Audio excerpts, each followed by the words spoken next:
Азыркы учурда көпчүлүк бизге түшүп аткан суроолордун бирөөсү ушул болуп атат. Айтат, дамла дейт, азыр көрүп атасыздар интернет тармагында жанагы махырына iPhone сурап, махырына бир машина сураган кыздардын ошол немеси видеосу интернет тармагына тарап кеткенден бери ушул тема бизде дагы көйгөй болуп атат.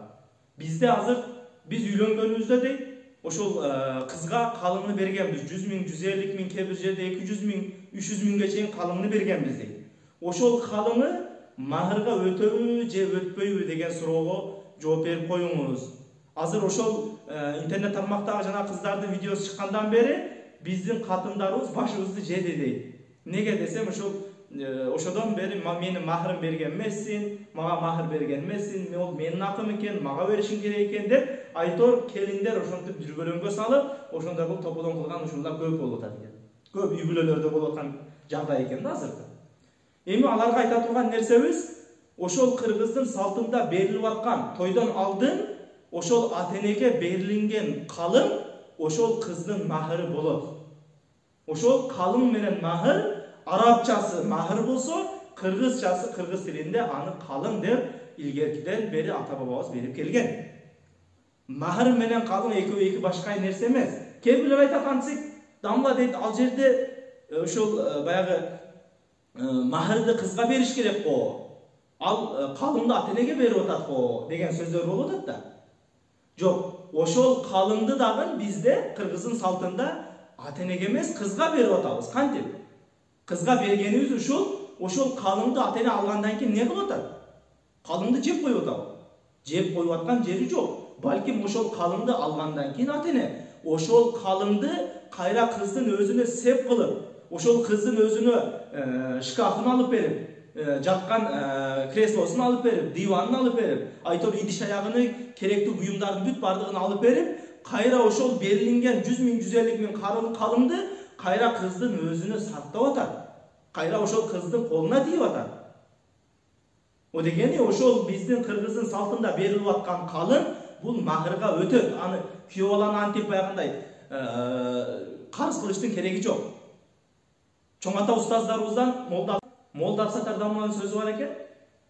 Бул ошол берилип аткан калың бул махырга өтөт. Күйөө баланы антип өзүнчө карыз кылыштын кажети жок деп молда Абсатар дамла айткан экен.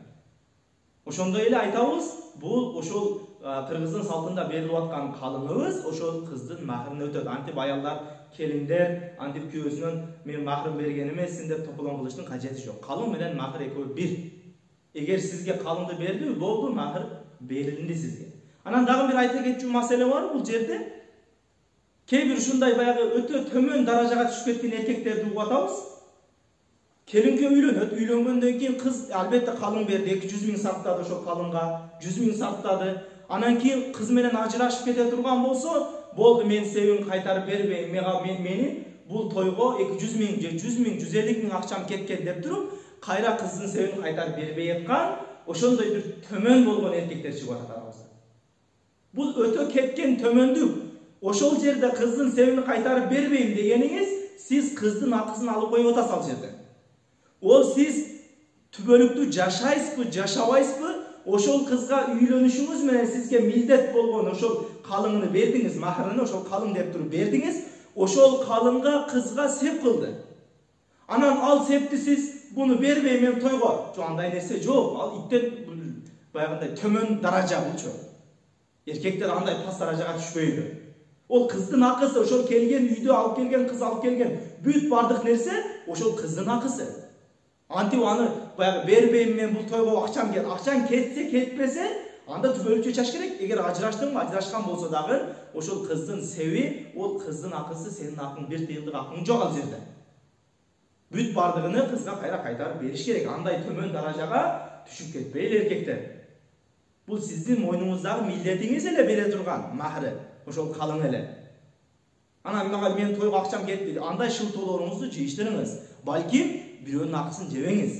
Ал ошол адамдын акысы, анын акысын жеп атасыз. Эгер ошол бойдон сиз, эгер башка бирөөгө үйлөнүп кетсеңиз деле, ошол себебини кайра кайтарып бербеген болсоңуз, эрте кыяматта ошол кыздын акысын алып алгандыгыңыз себептен, ошол нерсени бербей койгону себептен эрте кыяматта жооп бересиз. Бирөөнүн акысын жеш бул өтө жаман нерсе. Кадимкидей башка бирөөнүн акчасын алып жейсиң го. Бирөөдөн баса мисалы бирөөнүн акчасын алып жеп алат. Кудум ошондой эле сиздин сүрөтүңүзчү. Ошондой эле бирөөнүн акысын жеп атасыз, эрте кыяматта жооп бересиз бул нерсеге. Ушул нерсени дагы бир аз этият кылайлы эркектер, андай төмөн даражага түшүп кетпейли.